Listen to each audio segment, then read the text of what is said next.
บทธรรมพระพุทธศาสตร์พระองค์วางวาดหมดจดไม่ให้ไขว้เขวแนวคิดตามเหตุผลปนเปอาจมีโยเยเชื่อไปอาจไม่แน่นอนว่าตรงทฤษฎีของตนเชื่อจนล้นนั้นผิดคำสอนเชื่อรูปลักษณ์นั้นควรสังวรแม้อาจารย์สอนใช่ว่าเชื่อหมดเลย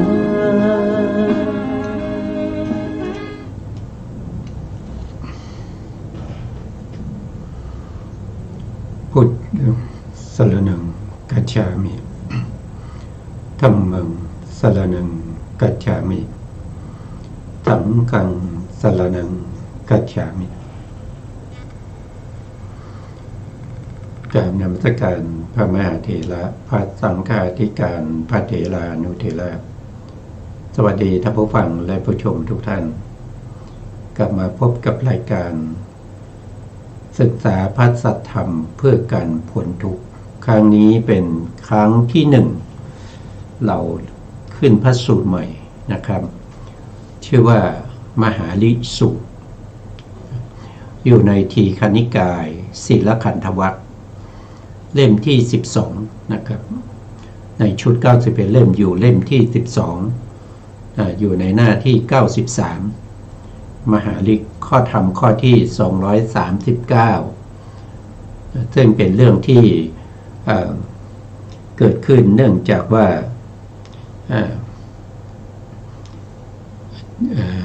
สุนัขขตลิชวีนะครับเดิมเนี่ย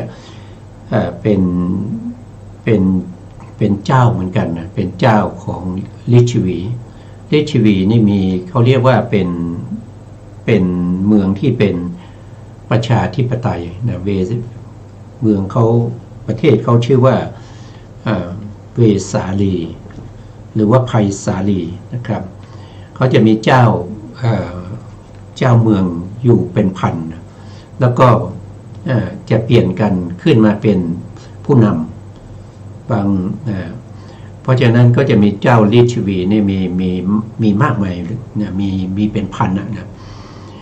เพราะเมื่อก่อนเนี่ยสุนัขขตลิชวีก็เป็นเจ้าเหมือนกันนะครับพอได้ฟังธรรมจากพระพุทธองค์ตอนที่พระพุทธองค์ไปแสดงธรรมที่เมืองเวสาลีเมื่อฟังธรรมแล้วเกิดความศรัทธาเมื่อเกิดศรัทธาก็ขอบวชในพระพุทธศาสนาเมื่อบวชเข้ามาในพระพุทธศาสนาแล้วก็ได้เป็นถึงอุปถากของพระพุทธเจ้าบวชอยู่ได้ประมาณ3 ปีเมื่อบวชเข้ามาแล้วก็อยากจะมีตาทิพย์ทูลถามพระพุทธองค์พระพุทธองค์ก็ทรงแสดงวิธีการที่จะให้ได้มาซึ่งทิพจักขุสุนัขขตลิชวีก็นำไปประพฤติปฏิบัติจนสามารถที่จะได้ตาทิพย์มาเมื่อได้ตาทิพย์มาแล้วก็ไปเห็นเทวดาเห็นนางฟ้าเห็นอะไรพวกนี้เมื่อเห็นแล้วแต่ไม่ได้ยินเสียงเทวดาคุยกันเรื่องอะไรก็ไม่รู้ไม่ได้ยินเสียงก็มาทูลถามพระพุทธองค์ว่าตาทิพย์ก็ได้แล้วแต่หูทิพย์ยังไม่ได้นะครับขอพระองค์จงแนะนำวิธีการที่จะปฏิบัติในเรื่องของหูทิพย์ให้หน่อยพระพุทธองค์ก็ตรวจสอบดูสุนัขขตลิชวีนี้ไม่มีโอกาสที่จะได้หูทิพย์เพราะว่าอดีตชาติเนี่ยเคยทำกรรมเอาไว้ก็คือไปตกหูของภิกษุรูปหนึ่งซึ่งภิกษุรูปนั้นเขามีศีลบริสุทธิ์ไปตบหูเขาจนทำให้หูเขาเนี่ยหนวกไม่สามารถได้ยินได้ด้วยกรรมนั้นจึงเป็นเหตุเป็นปัจจัยมากั้นไม่ให้สุนัขขต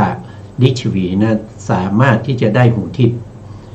เมื่อพระพุทธองค์ตรวจสอบดูอย่างนี้แล้วก็ทรงไม่แสดงนะไม่แสดงวิธีการที่จะได้หูทิพย์ก็ไม่ได้แสดงให้สุนัขตาลิชวีสุนัขตาลิชวีก็เกิดความไม่ชอบนะเกิดความไม่ชอบเกิดความไม่ชอบใจแล้วก็ลาสิกขาไปนะลาสิกขาไปเมื่อลาสิกขาไปแล้วก็ไปเที่ยวโฆษณาว่าพระพุทธองค์เนี่ยเป็นคนที่สามารถจะสอนผู้อื่นให้ตรัสรู้แล้วก็มีคุณธรรมได้แต่ตัวของสมณะโคดมเนี่ยไม่มีคุณธรรมอะไรไม่มีอะไรเลยนะครับที่เขาสอนได้เพราะว่าเขานึกคิดตึกเอานึกเอานะครับแต่สิ่งที่เขาสอนนั้นสามารถทำให้ผู้ปฏิบัติตามเนี่ยสามารถเข้าถึงคุณธรรมนะเข้าถึงคุณธรรมนั้นได้นะก็เที่ยวโฆษณาอย่างนี้นะครับทีนี้เจ้าลิชวีทั้งหลายก็ได้ฟังนะครับได้ฟังแล้วก็มีอยู่ท่านหนึ่งนะครับเจ้าลิชวีชื่อว่ามหาลินะมหาลิก็ฟังแล้วก็มันจริงหรือเปล่านะมันจริงหรือเปล่าก็เลยมาขอเข้าเฝ้าพระพุทธองค์นะครับเพื่อจะได้รับทราบว่ามันเป็นยังไงกันแน่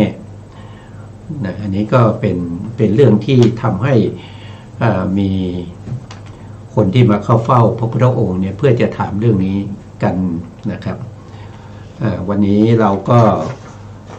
เช่นเคยนะครับก็จะมีอาจารย์กันดานะครับเป็นผู้ที่มาสาธยายมาอ่านให้พวกเราได้ฟังกันนะครับแล้วเราก็จะฟังแล้วก็ทรงจำนะครับตามที่พระพุทธองค์แสดงไว้ในพระสูตรนี้ว่าเนื้อหาจะเป็นยังไงนะเราก็จะฟังจากอาจารย์ท่านนะครับถ้าอาจารย์พร้อมแล้วนะครับก็เรียนเชิญอาจารย์ได้เลยนะครับเชิญครับอาจารย์ครับกราบนมัสการพระคุณเจ้าพระเถรานุเถระและสวัสดีท่านที่รับฟังและรับชมอยู่ทางบ้านนะคะมหาลิสูตรที่6มหาลิสูตรว่าด้วยเจ้าฤชวีหรือชื่อมหาลิข้าพเจ้าได้สดับมาแล้วอย่างนี้สมัยหนึ่งพระผู้มีพระภาคเจ้าประทับอยู่ณกูตาคารสาลาในป่ามหาวันใกล้นครเวสาลีก็สมัยนั้นแลพราหมณ์ทูตชาวโกศลและพราหมณ์ทูตชาวมคธมากด้วยกันพักอยู่ในนครเวสาลีด้วยกรณียะบางอย่างพราหมณ์สูตรทูตเหล่านั้นได้สดับว่าพระสมณโคดมพระโอรสแห่งสากยะเสด็จออกผนวดจากสากยะสกุลประทับอยู่ณกูตาคารสาลาในป่ามหาวันใกล้นครเวสาลีกิตติศัพท์อันงามของท่านพระโคดมนั้นประจรไปแล้วอย่างนี้ว่าแม้เพราะเหตุนี้พระผู้มีพระภาคเจ้าพระองค์นั้นเป็นผู้เบิกบานแล้วเป็นผู้จำแนกพระธรรมพระองค์ทรงทำให้แจ้งซึ่งโลกนี้พร้อมทั้งเทวโลกมารโลกการได้เห็นพระอรหันต์ทั้งหลายเห็นปานนั้นเป็นการดีพราหมณทูตเหล่านั้นได้เข้าไปยังกูตาคารสาลาในป่ามหาวันก็สมัยนั้นท่านพระนาคิตะเป็นพระอุปถากของพระผู้มีพระภาคเจ้าพราหมณ์ทูตเหล่านั้นเข้าไปหาท่านพระนาคิตะแล้วถามอย่างนี้ว่าท่านพระนาคิตะบัดนี้ท่านพระโคดมนั้นประทับอยู่ที่ไหนข้าพเจ้าทั้งหลายอยากจะเฝ้าท่านพระโคดมจริงๆท่านพระนาคิตะกล่าวว่ายังไม่เป็นการอันควรเพื่อจะเฝ้าพระผู้มีพระภาคเจ้าพระผู้มีพระภาคเจ้าทรงหลีกเร้นอยู่เพ รั้งนั้นแลพราหมณทูตเหล่านั้นจึงนั่งอยู่ณที่ควรส่วนข้างหนึ่งใกล้กูตาคารศาลานั้นด้วยคิดว่าเราได้เฝ้าท่านพระโคดมนั้นแล้วจึงจักไป แม้เจ้าฤชวีนามว่าโอททัพทะพร้อมด้วยฤชวีบริวารหมู่ใหญ่เข้าไปหาท่านพระนาคิตะณภูตาคารศาลาในป่ามหาวันไหว้ท่านพระนาคิตะแล้วยืนอยู่หน้าที่ควรส่วนข้างหนึ่งกล่าวกับท่านพระนาคิตะอย่างนี้ว่าท่านพระนาคิตะบัดนี้พระผู้มีพระภาคอรหันต์สัมมาสัมพุทธเจ้านั้นประทับอยู่ณที่ไหนข้าพเจ้าทั้งหลายอยากจะเฝ้าพระองค์จริงๆท่านพระนาคิตะกล่าวว่ายังไม่เป็นการอันควรเพื่อจะเฝ้าพระผู้มีพระภาคเจ้าพระผู้มีพระภาคเจ้าทรงหลีกเร้นอยู่แม้โอททัตฤชวีก็ได้นั่งอยู่หน้าที่ควรส่วนข้างหนึ่งใกล้ภูตาคารศาลานั้นเหมือนกันด้วยคิดว่าเราเฝ้าพระผู้มีพระภาคอรหันตสัมมาสัมพุทธเจ้านั้นแล้วจึงจักไปครับผมครับวันนี้ก็ฟังแล้วเราก็เห็นว่าจะมีคณะนะครับคณะมา3 กลุ่มด้วยกัน3 กลุ่มที่มาเข้าเฝ้าพระพุทธเจ้านะกลุ่มที่1ก็คือได้แก่พวกที่เป็นทูตนะเป็นทูตมาทำกิจเกี่ยวกับพระราชา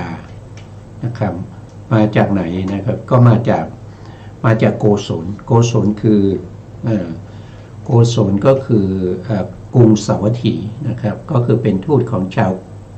กรุงสาวัตถีก็มาขอเข้าเฝ้านะครับพอดีว่ามาเป็นทูตอยู่ที่เมืองเวสาลีและอีกคณะหนึ่งก็คือได้แก่ทูตของชาวมคธนะครับมคธก็คือพระเจ้าพิมพิสารนะครับ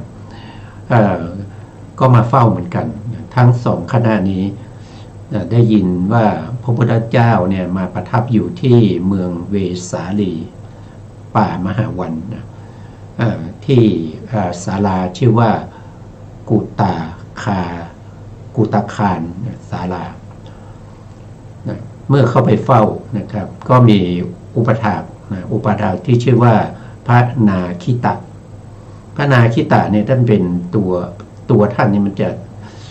จะอ้วนใหญ่นะครับไม่ขจับกระเฉงนะครับเพราะฉะนั้นก็บอกว่าตอนนี้ยังไม่ถึงเวลาที่จะให้เข้าเฝ้านะขอให้ท่านรอก่อนนะครับรอก่อนนะพอรอมาก็มีเจ้าราชวีนะครับเจ้าเมือง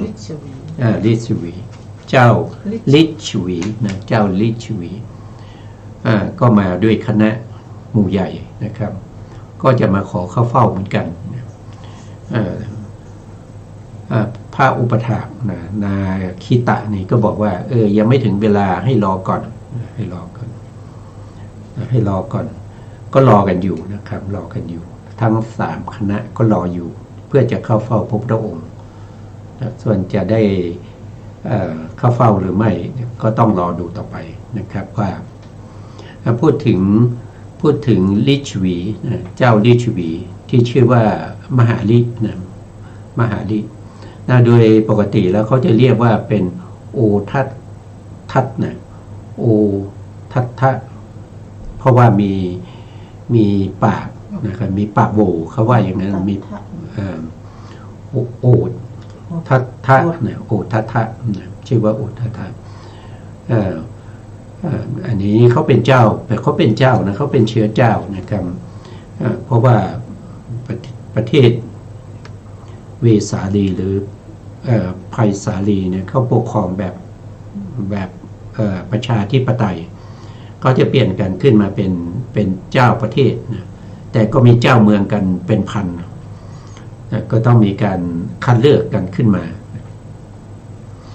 แล้วก็พวกนี้ก็ไปสร้างศาลาเป็นที่ประทับของพระพุทธเจ้านะครับไว้ที่ป่ามหาวันป่ามหาวันเนี่ยเป็นป่าที่ใหญ่จึงได้ชื่อว่าเป็นมหาวันเป็นป่าที่เกิดขึ้นเองเป็นส่วนที่ติดต่อกับภูเขาทางเหนือของประเทศนะครับเป็นป่าที่กว้างใหญ่นะครับเขาไปสร้างศาลาไว้ตรงนั้นเพื่อเป็นที่ประทับของพระพุทธเจ้าเพราะฉะนั้นเวลาที่พระพุทธเจ้าประพาสมาหรือว่าเสด็จมาที่เมืองไผ่สาลีเนี่ยก็จะไปพักอยู่ตรงนั้นเพราะว่าไผ่สาลีเนี่ยเคยเกิดโรคระบาดนะครับโรคระบาดในพรรษาที่2ที่3อะไรของพระพุทธเจ้าเนี่ยนะครับตรัสรู้ได้ประมาณ 2-3 พรรษาเมืองไผ่สาลีก็เกิดโรคระบาดเนี่ยเขาก็นิมนต์พระพุทธเจ้าไปเมื่อพระพุทธเจ้าไปแล้วนะครับก็ทำให้เมืองไผ่สาลีนี้เกิดความสงบนะคนที่เป็นโรคระบาดทั้งหลายก็ทยอยหายกันนะมนุษย์ทั้งหลายนะพวกที่เป็นมนุษย์นะครับที่ไม่ใช่มนุษย์เช่นเราเรียกว่าผีนะเราเรียกว่าผีแต่เป็นเปรตบ้างเป็นเทวดาเป็นมนุษย์ทั้งหลายเนี่ยก็มาเพื่อที่จะรบกวนเมืองไผ่สาลีเพราะเกิดโรคระบาดเมื่อพระพุทธเจ้าไปเทวดาชั้นผู้ใหญ่ก็มารับกันเยอะนะก็ทำให้พวกที่เป็นมนุษย์ทั้งหลายนี่ก็หนีกันไปหมดเพราะว่ากลัวเทวดาชั้นผู้ใหญ่แล้วก็ฝนก็ตกนะพอฝนตกมา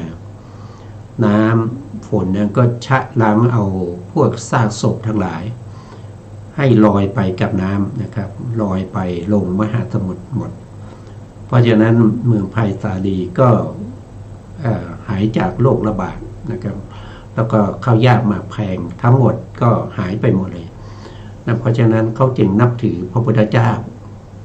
กันทั้งประเทศนะเพราะฉะนั้นก็ได้สร้างศาลานี้ไว้เพื่อเป็นที่พักเป็นที่ประทับของพระพุทธเจ้าแล้วพวกสาวกของพระพุทธเจ้าทั้งหลายอันนี้ก็เป็นที่มานะครับเป็นที่มาต่อไปเราก็จะเชิญอาจารย์กันดาท่านสาธยายต่อครับเชิญครับลำดับนั้นสามเณรสีหะเข้าไปหาท่านพระนาคิตะไหว้แล้วยืนอยู่หน้าที่ควรส่วนข้างหนึ่งได้กล่าวกับท่านพระนาคิตะอย่างนี้ว่าท่านกัสสปะพราหมณ์ทูตชาวโกศลและพราหมณ์ทูตชาวมคธเป็นอันมากเหล่านี้ได้เข้ามาในที่นี้เพื่อเฝ้าพระผู้มีพระภาคเจ้าแม้เจ้าฤชวีนามว่าโอททัตถะพร้อมด้วยฤชวีบริวารหมู่ใหญ่ได้เข้ามาในที่นี้เพื่อเฝ้าพระผู้มีพระภาคเจ้าท่านขอรับจะเป็นการดีขอหมู่ชนนี้จงได้เฝ้าพระผู้มีพระภาคเจ้าเถิดท่านพระนาคิตะกล่าวว่าแน่สีหะถ้ากระนั้นเธอนั่นแหละจงกราบทูลพระผู้มีพระภาคเจ้าให้ทรงทราบเถิดสามเณรสีหะรับคำท่านพระนาคิตะแล้วเข้าไปเฝ้าถวายบังคมแล้วยืนอยู่ณที่ควรส่วนข้างหนึ่งแล้วกราบทูลพระผู้มีพระภาคเจ้าอย่างนี้ว่าพระพุทธเจ้าข้าพราหมณ์ทูตชาวโกศลและพราหมณ์ทูตชาวมคธเป็นอันมากได้เข้ามาในที่นี้เพื่อเฝ้าพระผู้มีพระภาคเจ้าแม้เจ้าฤชวีนามว่าโอททัตถะพร้อมด้วยฤชวีบริวารหมู่ใหญ่ได้เข้ามาในที่นี้เพื่อเฝ้าพระผู้มีพระภาคเจ้าจะเป็นการดีขอหมู่ชนนี้จงได้เฝ้าพระผู้มีพระภาคเจ้าเถิดพระผู้มีพระภาคเจ้าตรัสว่าแน่สีหะถ้ากระนั้นเธอจงปูอาสนะที่ร่มเงาพระวิหารสามเณรสีหะรับพระพุทธานัดแล้วได้ปูอาสนะ ณร่มเงาพระวิหารลำดับนั้นแลพระผู้มีพระภาคเจ้าเสด็จออกจากพระวิหารประทับนั่งบนอาสนะที่สามเณรสีหปูไว้ณร่มเงาพระวิหารลำดับนั้นพราหมณ์ทูตชาวโกศลและพราหมณ์ทูตชาวมคธเหล่านั้นเข้าไปเฝ้าพระผู้มีพระภาคเจ้าถึงที่ประทับได้สนทนากับพระผู้มีพระภาคเจ้าครั้นสนทนาปราศัยพอให้ระลึกถึงกันเสร็จแล้วจึงนั่งหน้าที่ควรส่วนข้างหนึ่งครับผมครับนี่ก็คือสามเณรสีหาเนี่ยท่านเป็นหลานของพระนาคิตะนะพระนาคิตะนี่เป็นพระอุปถากของพระพุทธเจ้าในช่วงนี้ก็คือนาคิตะซึ่งมีรูปร่างอ้วนท้วนเป็นผู้ที่มาคอยดูแลพระพุทธเจ้านะครับเพราะนั้นเวลาที่มีญาติโยมมาเข้าเฝ้าพระพุทธเจ้าเนี่ยนาคิตะเนี่ยท่านจะเคลื่อนไหวได้ลำบากนะครับก็มีเอาสามเณรซึ่งเป็นหลานของท่านเนี่ยมาช่วยนะชื่อว่าสีหะเพราะฉะนั้นเวลามีอะไรก็สามเณรสีหะเนี่ยได้จะเป็นผู้ที่คอยช่วยเหลือแล้วก็สามเณรสีหะเนี่ยก็เมื่อเข้ามาช่วยเหลือเนี่ยก็จะคุ้นเคยกับพระพุทธเจ้านะครับเพราะฉะนั้นเวลาที่จะเข้าไปหาพระพุทธเจ้าเนี่ยก็เข้าไปได้โดยไม่ยากเพราะฉะนั้นเนี่ยพระนาคิตะก็ให้สามเณรนี่แหละไปอาราธนาพระพุทธเจ้านะแล้วพระพุทธเจ้าก็ให้มาปู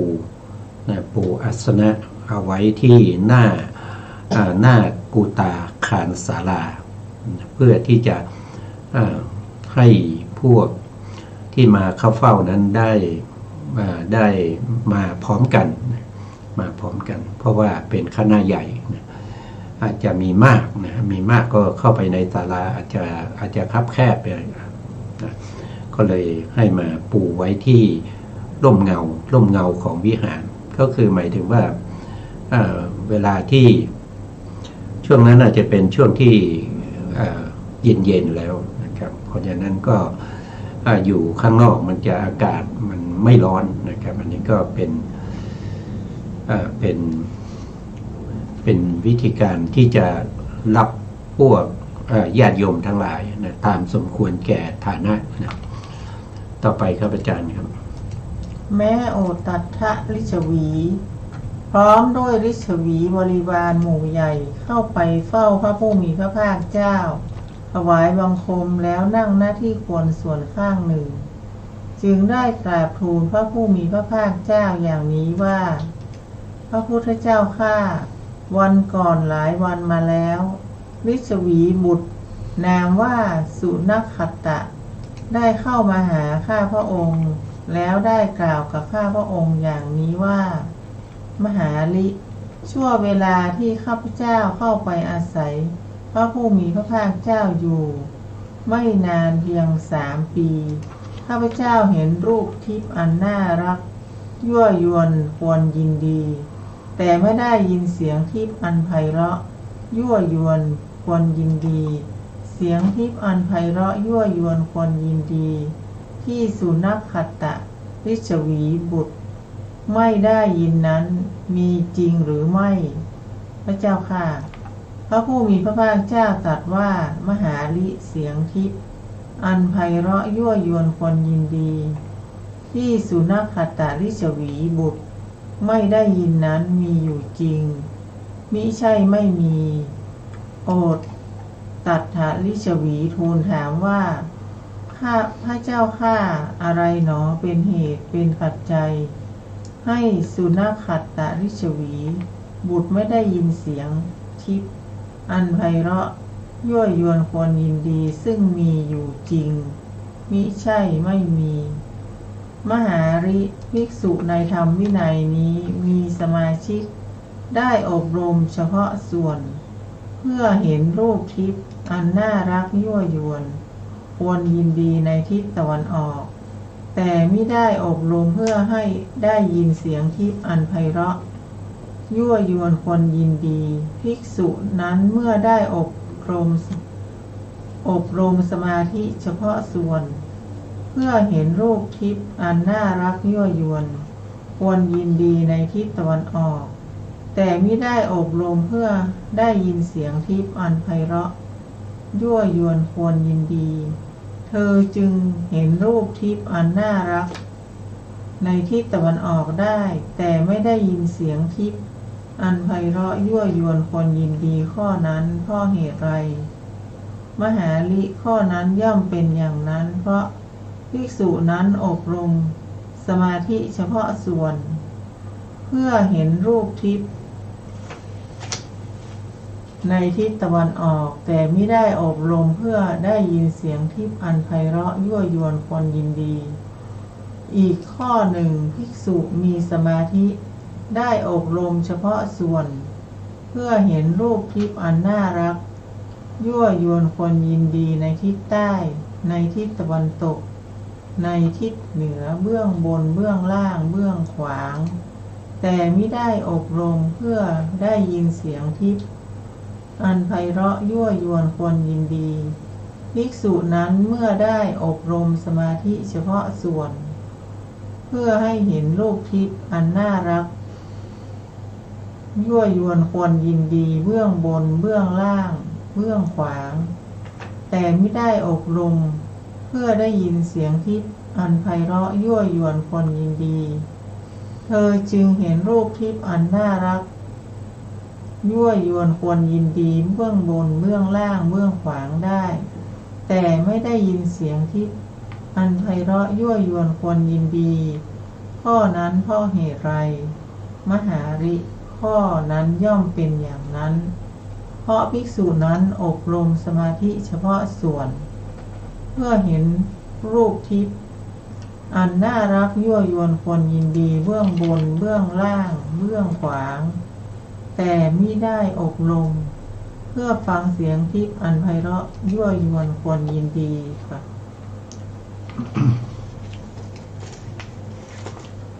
ครับก็ฟังแล้วก็เรื่องของการที่จะทำเขาเรียกว่าเป็นทิพจักขุหรือทิพโสตะอันนี้มันเป็นประเภทที่เราเรียกว่าเป็นอภิญญาอภิญญาก็คือการแสดงฤทธิ์ได้แสดงฤทธิ์ได้อภิญญาเนี่ยมีอยู่6อย่างอภิญญามีอยู่6อย่างหนึ่งก็คืออิทธิวิทะอิทธิวิทะก็คือการเหาะการเหาะไปการหายตัวการเดินบนผิวน้ำหรือว่าแทรกตัวเข้าไปในผนังอะไรพวกนี้ก็เป็นอิทธิวิทะนะครับแล้วก็มีหูทิพย์มีหูทิพย์แล้วก็มีรู้วาลจิตเจโตปริยติญาณนะครับแล้วก็จะมีบุพเพนิวาสานุสติญาณก็คือสามารถระลึกชาติได้ต่อไปก็เป็นตาทิพย์นะ ตาทิพย์หรือทิพจักขุพวกนี้เป็นอภิญญานะครับอภิญญามีอยู่6อย่างนะครับ6อย่างนั้นอันสุดท้ายนั้นคือได้แก่เขาเรียกว่าเป็นอาสวะขยญาณอาสวะขยญาณคือสิ้นอาสวะทีนี้เรามาแยกอภิญญาเนี่ยมันจะแยกออกเป็น2ส่วนนะส่วนที่1นี้ก็เป็นประเภทที่เป็นโลกียะอภิญญาโลกียะอภิญญานะครับข้อแรกนะเป็นโลกียะอภิญญาส่วนข้อสุดท้ายนะเป็นโลกุตระนะครับก็คืออาสวัคยญาณเป็นโลกุตระคือการที่เราจะได้อภิญญา ที่เป็นโลกิยะเนี่ยจะต้องเป็นบุคคลที่เจริญสมาธิมาก่อนนะต้องทำให้ได้ปัญจมฌานในแนวของพระอภิธรรมนะเขามีถึงฌาน5ถ้าในพระสูตรก็จะมีฌาน4จตุทัชฌานพวกที่มีบุญบารมีเนี่ย เมื่อเขาทำสมาธิมาจนถึงฌานที่4เขามีบุญบารมีเก่าก็คือหมายถึงว่าในชาติก่อนๆที่ใกล้กับภพนี้นะใกล้กับภพปัจจุบันนี้คือชาติที่แล้วนะชาติที่แล้วหรือถัดไปชาติหนึ่งเขาเคยได้อภิญญามาก่อนเวลาที่เขาเจริญสมาธิทำสมาธิจนได้จตุทัชฌานหรือปัญจมฌานเขาสามารถที่จะทำให้ได้มาซึ่งอภิญญามีตาทิพย์มีหูทิพย์นะรู้วาลจิตนะครับแสดงฤทธิ์แล้วก็มีระลึกชาติได้นะ5อย่างนี้เขาสามารถทำได้เพราะบารมีเขามีใกล้ๆกับพวกนี้แต่ถ้าคนที่มันไม่มีบารมีคือหมายความว่าเขาเคยได้แต่มันนานมากนานมากอาจจะเป็นชาติที่200-300-2-3,000นู่นหรือว่าเป็นชาติที่นับถอยหลังไปไม่รู้ว่ามันชาติที่เท่าไหร่เพราะฉะนั้นบุคคลเหล่านี้เวลาที่จะทำอภิญญานี้ต้องทำให้ได้ทั้งรูปฌาน5ในอภิธรรมหรือรูปฌาน4ในพระสูตรแล้วก็ต้องต่อไปในอรูปฌานอีก4คือจะต้องได้ทั้งอากาสานัญจายตนะฌานวิญญาณัญจายตนะฌานอากินจัญญายตนะฌานแล้วก็เนวสัญญานาสัญญายตนะฌานต้องทำฌานพวกนี้ให้เกิดวสีสามารถที่จะเข้าฌานเหล่านี้เข้าออกเรียงไปตามลำดับนะเข้าฌาน1ออกฌาน1แล้วเข้าฌาน2ออกชั้น2ไปอย่างนี้จนไปถึงเนวสัญญานาสัญญายตนะแล้วก็มีการกระโดดข้ามฌานอย่างเช่นเข้าฌาน1แล้วโดดไปฌาน2นะครับโดดไปฌาน3โดดไปฌาน5แล้วก็ไปอรูปฌานอย่างเงี้ยต้องมีความชำนาญพอมีความชำนาญเขาเรียกว่าเกิดวสีที่มีความชำนาญพอถ้าเขาจะทำอภิญญาเนี่ยเขาก็เข้าฌานตั้งแต่ฌานที่1ไปเรื่อยๆจนถึงฌานที่7อากินจัญญายตนะเพราะจะเข้าชั้นที่8เนวสัญญาก่อนที่เขาจะเข้าเนวสัญญานาสัญญานั้นเขาจะต้องมีการอธิษฐาน อธิษฐานให้อภิญญาจิตนั้นเกิดขึ้นเมื่อเขาอธิษฐานแล้วนะครับอภิญญาจิตเกิดขึ้น1ขณะเพราะอภิญญาจิตเกิดขึ้น1ขณะเนี่ยเขาก็สามารถแสดงฤทธิ์ได้นะเขาจะอธิษฐานให้มีตาทิพย์หรือว่ามีหูทิพย์หรือว่าจะเป็นระลึกชาติได้ก็แล้วแต่นะก็แล้วแต่เขานะครับแต่สิ่งเหล่านี้นะครับต้องมีข้อปฏิบัติที่เป็นไปตามที่ผู้รู้นะคือพระสัมมาสัมพุทธเจ้าเนี่ยเป็นผู้รู้แล้วก็เป็นผู้ที่เข้าใจเป็นผู้ที่แนะนำให้แก่ภิกษุทั้งหลายว่าเธอต้องทำอย่างนี้เธอจะต้องทำแบบนี้นะ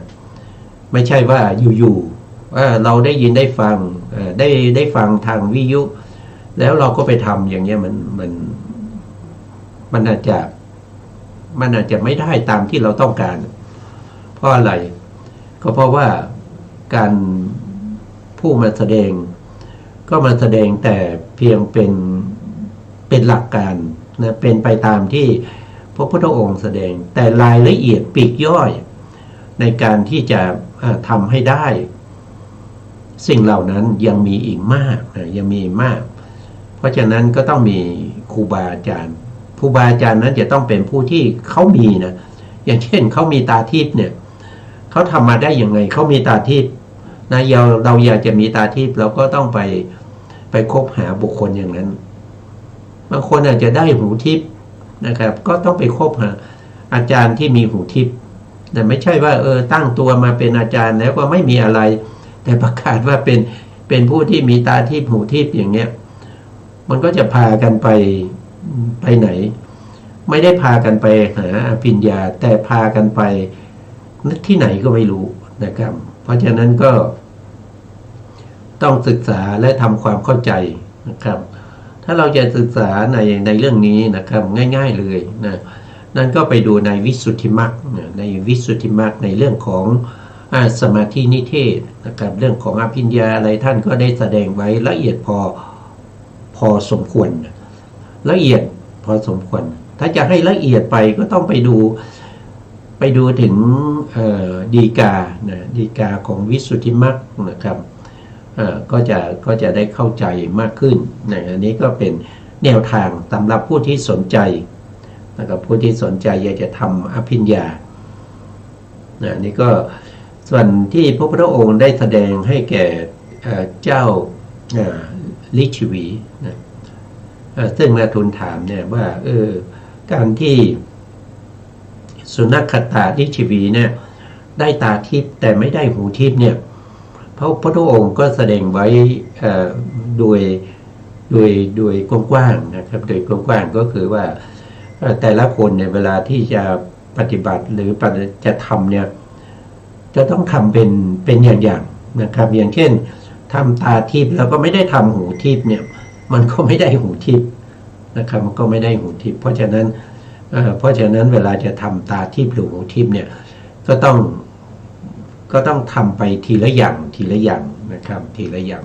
เพราะว่าสิ่งเหล่านี้มัน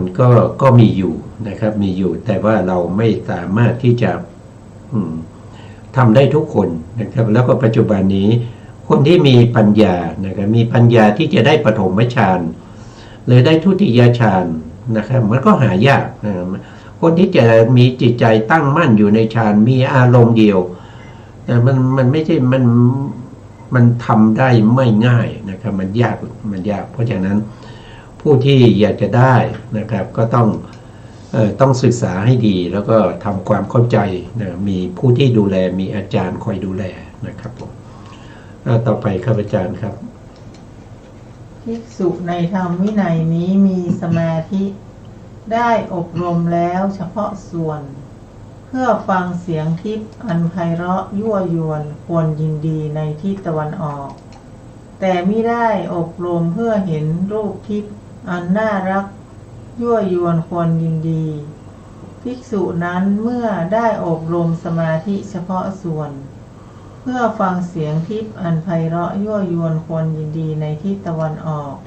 แต่มิได้อบรมเพื่อเห็นรูปทิพย์อันน่ารักยั่วยวนควรยินดีเธอจึงได้ยินเสียงทิพย์อันไพเราะยั่วยวนควรยินดีในทิศตะวันออกได้แต่ไม่เห็นรูปทิพย์อันน่ารักยั่วยวนควรยินดีข้อนั้นเพราะเหตุไรมหาริข้อนั้นย่อมเป็นอย่างนั้นเพราะภิกษุนั้นอบรมสมาธิเฉพาะส่วนเพื่อฟังเสียงทิพย์อันไพเราะยั่วยวนควรยินดีในทิศตะวันออกแต่ไม่ได้อบรมเพื่อเห็นรูปทิพย์อันน่ารักยั่วยวนควรยินดีอีกข้อหนึ่งภิกษุมีสมาธิอบรมเฉพาะส่วนเพื่อได้ยินเสียงทิพย์อันไพเราะยั่วยวนควรยินดีในทิศใต้ในทิศตะวันตกในทิศเหนือเบื้องบนเบื้องล่างเบื้องขวางแต่ไม่ได้อบรมเพื่อเห็นรูปทิพย์อันน่ารักยั่วยวนควรยินดีเมื่อเธอได้อบรมสมาธิเฉพาะส่วนเพื่อฟังเสียงทิพย์อันไพเราะยั่วยวนควรยินดีในเบื้องบน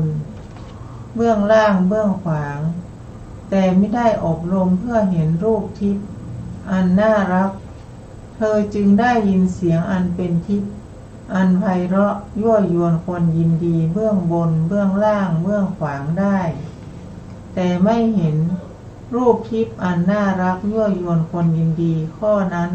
เพราะเหตุไรมหาริข้อนั้นย่อมเป็นอย่างนั้นเพราะภิกษุนั้นอบรมสมาธิเฉพาะส่วนเพื่อฟังเสียงทิพย์อันไพเราะยั่วยวนคนยินดีในเบื้องบนเบื้องล่างเบื้องขวางแต่ไม่ได้อบรมเพื่อเห็นรูปทิพย์อันน่ารักยั่วยวนคนยินดีภิกษุในธรรมวินัยนี้มีสมาธิได้อบรมแล้วทั้งสองส่วนเพื่อเห็นรูปทิพย์อันน่ารักยั่วยวนคนยินดีและเพื่อฟังเสียงทิพย์อันไพเราะยั่วยวนคนยินดีในทิศตะวันออกภิกษุนั้นเมื่อได้อบรมสมาธิทั้งสองส่วนเพื่อเห็นรูปทิพย์เพื่อฟังเสียงทิพย์ในทิศตะวันออกเธอจึงเห็นรูปทิพย์อันน่ารักยั่วยวนคนยินดีและได้ยินเสียงทิพย์อันไพเราะในทิศตะวันออกข้อนั้นเพราะเหตุไรมหาลิข้อนั้นย่อมเป็นอย่างนั้นเพราะภิกษุนั้น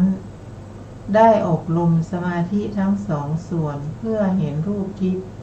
เพื่อได้ยินเสียงทิพย์อันไพเราะน่ารักยั่วยวนคนดีในทิศตะวันออกค่ะ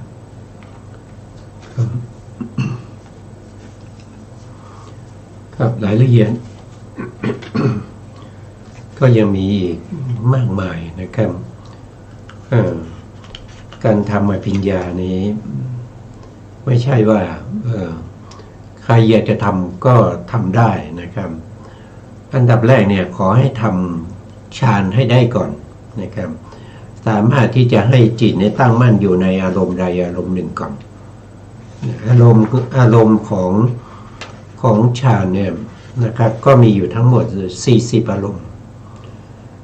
ใน40อารมณ์นี้ ที่พระพุทธองค์แสดงไว้เนี่ยก็มีทั้งที่ได้แค่คณิกะสมาธิไม่เข้าถึงปฐมฌานก็มีบางอารมณ์ก็เข้าถึงปฐมฌานบางอารมณ์ก็เข้าถึงระดับตติยฌานบางอารมณ์ก็เข้าถึงจตุตถฌานบางอารมณ์ก็ไม่สามารถที่จะไปต่ออรูปฌานได้เพราะฉะนั้นการที่เราประพฤติปฏิบัติเราจะทำอะไรเราต้องรู้ตั้งแต่ต้นว่าเราปฏิบัติไปเพื่ออะไรถ้าเราปฏิบัติผิดเนี่ยมันก็จะเสียเวลามันก็จะเสียเวลาด้วยนะแล้วบางคนปฏิบัติซึ่งไม่ใช่คำสอนของพระพุทธเจ้าเนี่ยนอกจากจะเสียเวลา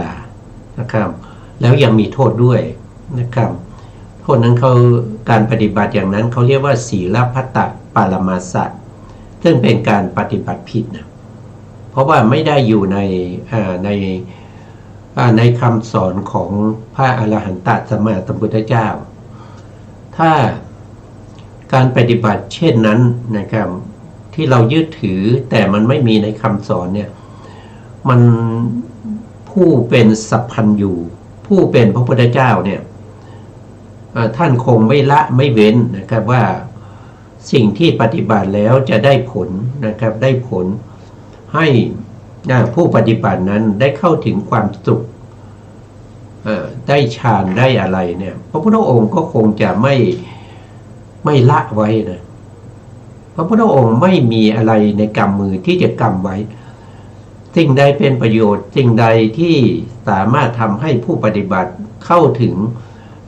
งฌานสมาธิได้เนี่ยพระพุทธองค์จะแสดงให้หมดนะเพื่อประโยชน์แก่เวนยสัตว์เพราะเวนยสัตว์เนี่ยมีอัธยาศัยที่แตกต่างกันมากมายนะไม่ได้มีอัธยาศัยเหมือนกันเพราะฉะนั้นพระพุทธองค์ก็จะแสด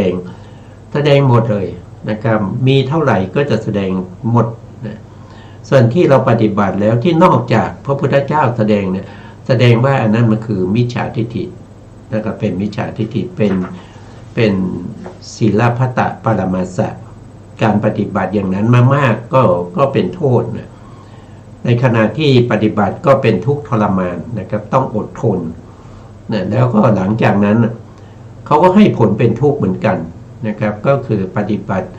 ผิดมันมีทั้งทุกข์ในปัจจุบันแล้วก็ทุกข์ในสัมปรายภพอันนี้เป็นเรื่องที่เราควรจะศึกษาแล้วก็ทำความเข้าใจในพระสูตรต่างๆนะครับถ้าพูดถึงสมาธิแล้วก็วิปัสสนาก็ในวิสุทธิมรรคก็มีวิสุทธิมรรคมาจากไหนวิสุทธิมรรคก็มาจากพระไตรปิฎกเพราะว่าท่านรวบรวมเอาในพระไตรปิฎกที่พระพุทธองค์ได้แสดงไว้ในแต่ละที่มารวบรวมกันอยู่ในที่เดียวนะครับเพราะฉะนั้นในวิสุทธิมรรคท่านก็ได้แสดงไว้เราก็ควรจะศึกษาและทำความเข้าใจสำหรับผู้ที่หวังความเจริญในเรื่องของฌานนะครับในเรื่องของฌานสมาธิเพื่อประโยชน์ในเรื่องของการที่จะได้ใต้ตาทิพย์หูทิพย์นะครับอย่างที่พระพุทธองค์แสดงตรงนี้นะอันนี้พระพุทธองค์แสดงให้แก่ผู้ที่มีปัญญานะครับบางทีเนี่ยเราฟังแล้วเราอ่านแล้วหลายรอบนะหลายรอบก็ยังไม่เข้าใจนะครับว่าพระพุทธองค์แสดงอะไรนั่นแสดงว่าเรามีปัญญาน้อยนะการที่เรามีปัญญาน้อยเราก็จำเป็นที่เราจะต้องเพิ่มความพยายามในการที่จะฟังบ่อยๆนะมันก็จะเข้าใจนะถ้าเราฟังครั้งที่1มันไม่เข้าใจนะครั้งที่2ครั้งที่3ไปมันก็จะเข้าใจได้ทำไมพระพุทธองค์ไม่แสดงให้มันง่ายๆเพราะพระพุทธองค์การแสดงธรรมของพระพุทธองค์เนี่ยพระพุทธองค์จะไม่แสดงคำที่มันเกินกว่าผู้ฟังจะเข้าใจได้นะก็คือหมายถึงว่าในขณะนั้นมันไม่ใช่เราฟังใช่ไหมครับเราไม่ได้เข้าไปหาพระพุทธเจ้าคนที่เข้าไปหาพระพุทธเจ้าที่เขาฟังอย่างนี้เนี่ยเขามีปัญญานะครับพระพุทธองค์ก่อนแสดงธรรมเนี่ยพระพุทธองค์ก็ตรวจสอบอัธยาศัยอุปนิสัยการสะสมมาของแต่ละคนว่าการที่จะแสดงธรรมแบบนี้เหมาะสมกับคนที่กำลังฟังอยู่หรือเปล่าเพราะว่า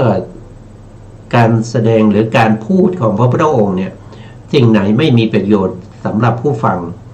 ณขณะนั้นพระพุทธองค์จะไม่พูด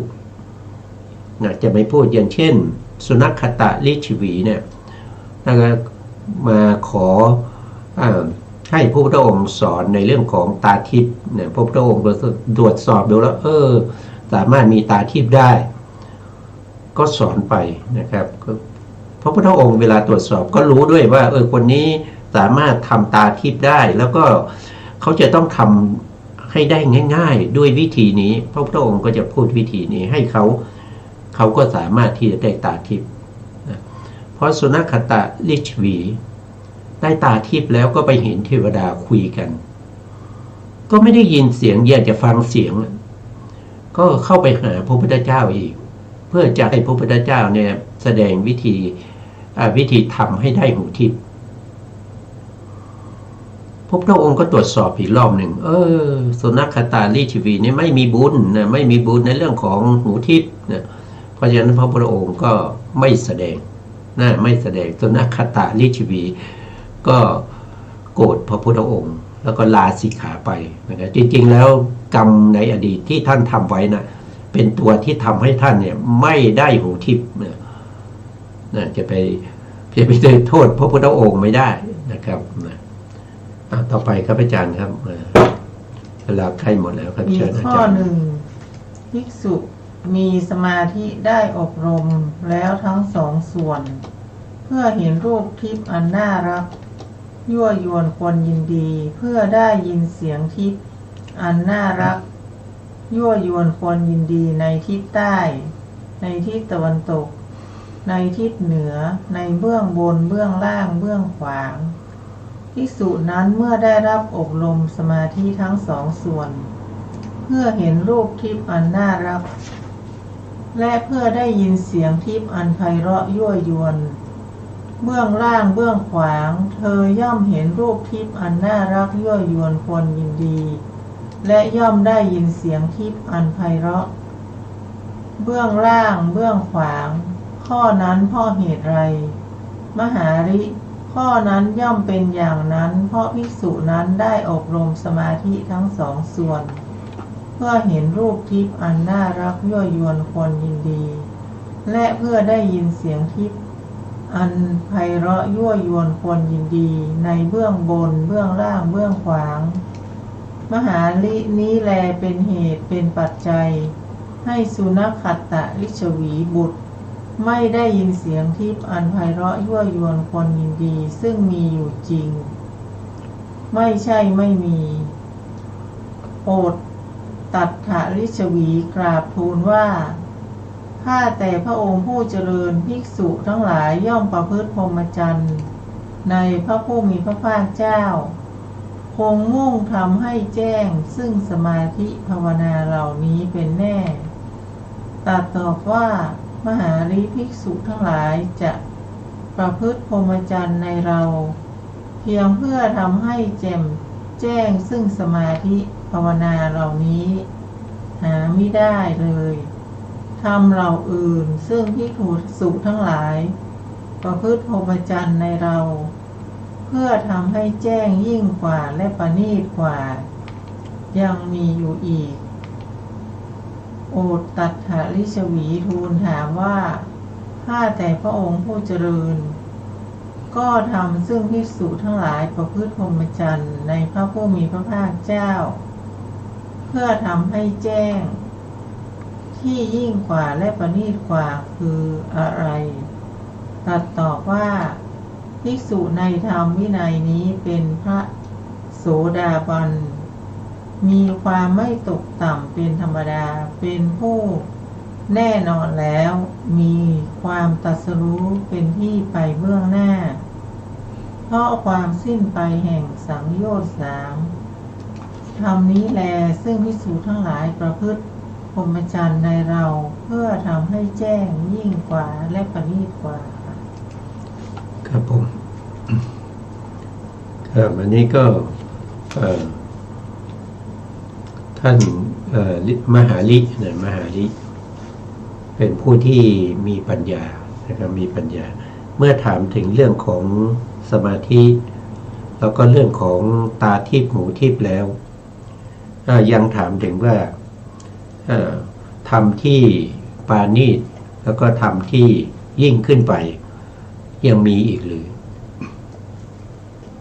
พระพุทธองค์ก็ได้ตรัสตอบว่ายังมีอีกนะมหาลิที่วิเศษแล้วก็ปาณีตเป็นธรรมที่เป็นไปเพื่อความสิ้นทุกข์เป็นไปเพื่อประโยชน์แก่ภิกษุทั้งหลายนั่นคืออะไรนั่นก็คือได้แก่การปฏิบัติโพธิปักขิยธรรมโพธิปักขิยธรรม37ประการมีสติปัฏฐาน4เป็นต้นสติปัฏฐาน4สติปัฏฐาน4ที่มีสติเป็นประธานแต่เมื่อพูดถึงสติปัญญาก็ต้องมีด้วยนะครับสติและปัญญาที่เป็นไปในการกำหนดรู้ถึงกายรู้ถึงเวทนารู้ถึงจิตรู้ถึงธรรมนะครับอันนี้เรียกว่าเป็นวิปัสสนาเป็นวิปัสสนาเป็นหนทางที่จะนำสัตว์ทั้งหลายให้เข้าถึงความบริสุทธิ์เข้าถึงความสิ้นทุกข์นะครับกำจัดเสียซึ่งอภิชาและโทมนัสในโลกซึ่งรายละเอียดนี้นะครับก็จะไปดูได้ในพระสูตรอื่นๆนะครับส่วนที่พระพุทธองค์แสดงตรงนี้เนี่ยก็แสดงไว้โดยย่อนะแสดงไว้โดยย่อพระพุทธองค์พูดถึงว่าผู้ที่ละสังโยชน์3นะครับผู้นั้นก็จะเข้าถึงความเป็นโสดาบันก็คือละอะไรก็คือละ1ก็คือละเสียซึ่งทิฏฐิความเห็นผิด2ก็คือละวิจิกิจฉา สามก็คือทำให้กรรมราคะแล้วก็ปฏิฆานั้นเบาบางนี่ก็ถ้าทำได้อย่างนั้นนะครับคนนั้นก็จะเข้าถึงความเป็นโสดาบันนะครับเป็นผู้ที่ไม่ตกต่ำเป็นผู้ที่แน่นอนว่าจะได้หลุดพ้นจะได้เป็นพระอรหันต์ในที่สุดนะครับซึ่งการที่ปฏิบัติ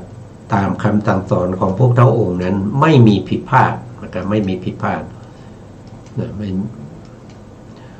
เพราะฉะนั้นเราก็ควรจะศึกษาแล้วก็ทำความรู้ความเข้าใจในเรื่องเหล่านี้เพื่อประโยชน์แก่ตัวเราของเราเองนะครับวันนี้เวลาหมดแล้วนะครับอาจารย์ครับสุดท้ายนี้ก็ขอกราบขอบพระคุณพระครูสมุทรวิศวะ วรกิจโตผู้อำนวยการสถานีวิทยุเพื่อการศึกษาพระพุทธศาสนาและวัฒนธรรม FM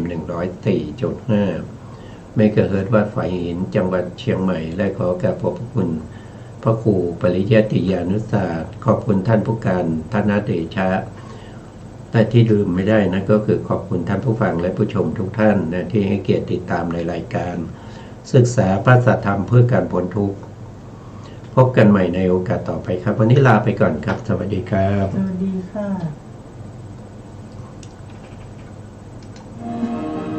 ว่าตรงทฤษฎีของตนเชื่อจนล้นนั้นผิดคำสอนเชื่อรูปลักษณ์นั้นควรสังวรแม้